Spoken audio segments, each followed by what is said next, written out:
So our next speaker, Manu Koenig.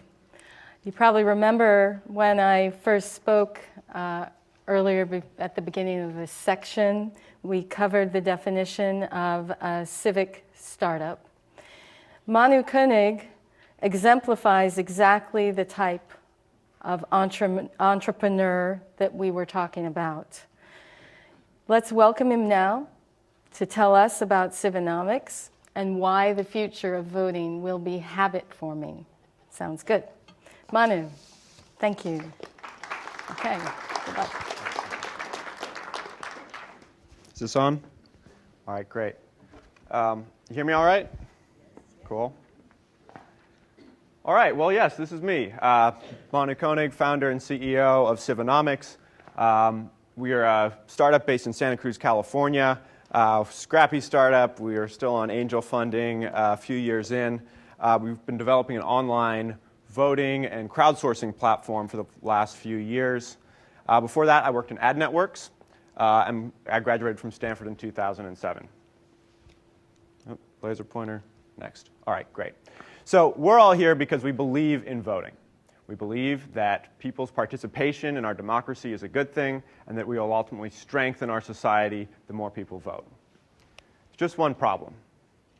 People today are voting less, and shockingly less among young voters. 90% of eligible voters aged 18 to 24 in California did not vote in the last election. That's not a little problem. That's a big problem.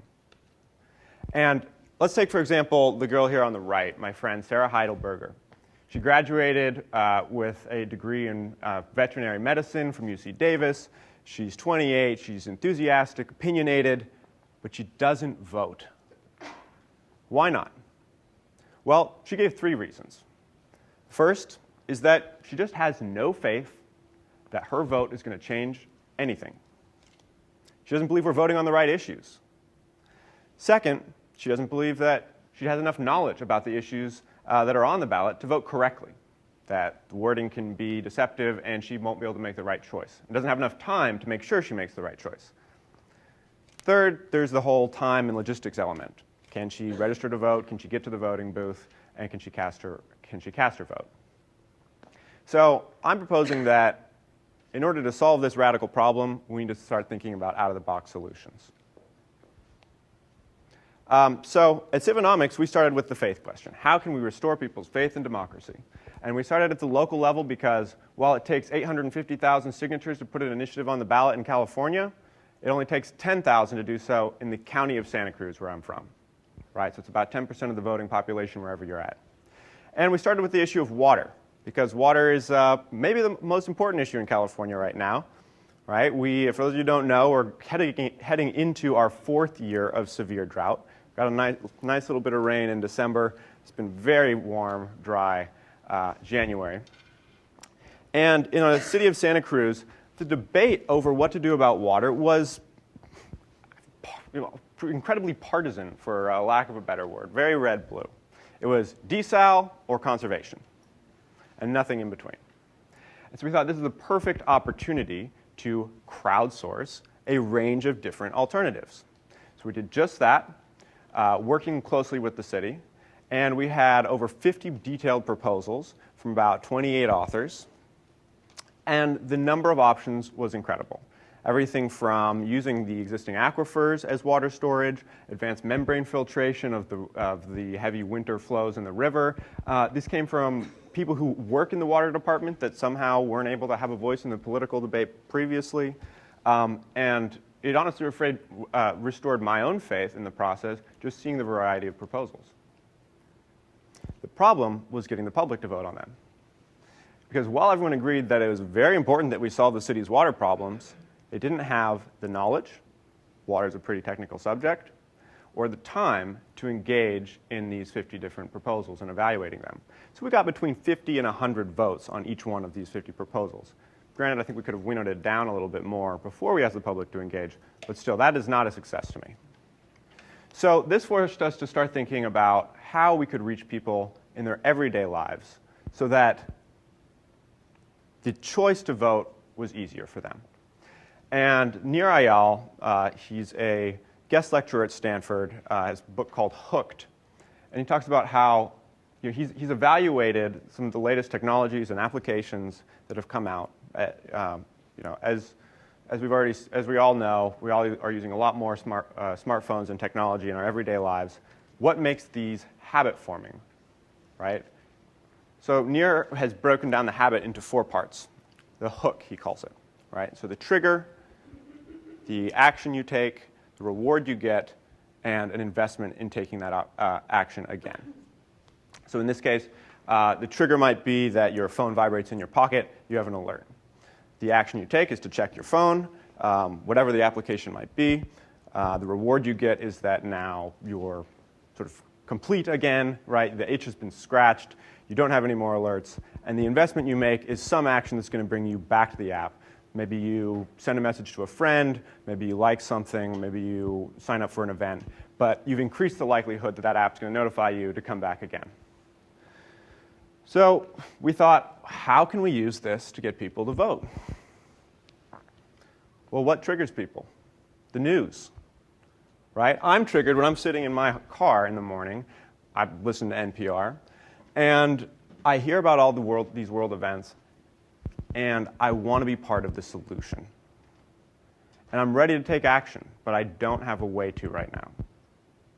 And so that's what we want to provide with Civonomics, is an app that lets you, if you're listening to or watching the news in this case, select the media source that you're engaged with, and the latest thing that they're talking about will appear as a poll that you can participate in. If you're reading the news, we have a keyword-targeted polling unit that can display a number of polls relevant to the content you're consuming that asks your opinion on what it is you're reading. And think about it. When you're reading an article or listening or watching the news, you've just learned something about it, right? So as with those water proposals, the first challenge was, oh, geez, I don't know anything about this. Here you have a third party explaining the proposal to someone or explaining the issue so that at the end of consuming it, they're ready to take action. Again, we're looking at this, I understand this is a voting and elections crowd, right? So I'm looking at these as a poll, right? A way for people to register their opinion and begin to recognize commonalities in those opinions about the solutions. Some kind of reward or merit system that recognizes people for participating and incentivizes them to come back. So what will the outcome of this be? It's that as we have these media crises, this media circus around events like the terror report or the NSA, that we can actually have a solution-based dialogue at the same time around what we're actually going to do about it. And that people can feel empowered again to take action. Not just in the United States, but globally. Because remember, there is the whole global news media. And hopefully involve 10 to hundreds of millions of people who are learning about this through the news in these polls. I know some of you are thinking, geez, yeah, that's great, but the news media is really biased, and aren't we just going to collect a bunch of really shallow opinions? I got unfortunate news for you. People already vote their socioeconomic groups, and they watch news according to their socioeconomic groups. So we're not actually going to introduce any new problems here if we expand the voter base or expand the polling base because people are voting according to the news media they're watching. I think what we will see is actually that we're giving a voice to the common humanity that connects us. Right now, there is no way for us, whether we're in a red or blue state, to know that actually a lot of other people feel the same way we do.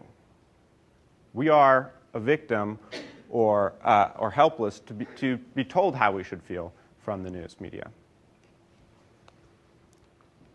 So this solution that I'm proposing, voting in the news, making democracy a part of our daily lives, solves the faith issue because we're actually addressing topics that people are concerned about rather than just electing another politician which may or may not do what we want. It solves the knowledge issue because you're learning about the issue or topic right before you vote on it. And of course, the linking goes both ways. We link a poll to a piece of media, but if you look at the initiative itself, every single piece of media that's ever been run in relation to it will also be there for you to read about. And it solves the time issue because it's something that you're doing in your daily life that's quick and accessible. So how can we work together to make this happen? Right now, I'm pleased to announce that we're rolling out the first voting units in our local news media in Santa Cruz County. But what we need to do to make this a state or national level solution is determine what issues we want to talk about. I think Congressman Ellison outlined some great ones, right? If we as a community define policies we can use to improve voter turnout, and now every single one of these disparaging articles that says, oh, voter turnout is at its lowest in 100 years, how horrible. And here are the policies the voting community supports to make them better. We can begin to build coalitions, consensus, awareness that there are solutions about this problem, and votes of support in order to make it happen. And I think if we do that, that in the next 10 years, we'll be blown away that we ever lived in a world where we could not instantly register the global opinion of the entire population on important issues of the day. Thank you.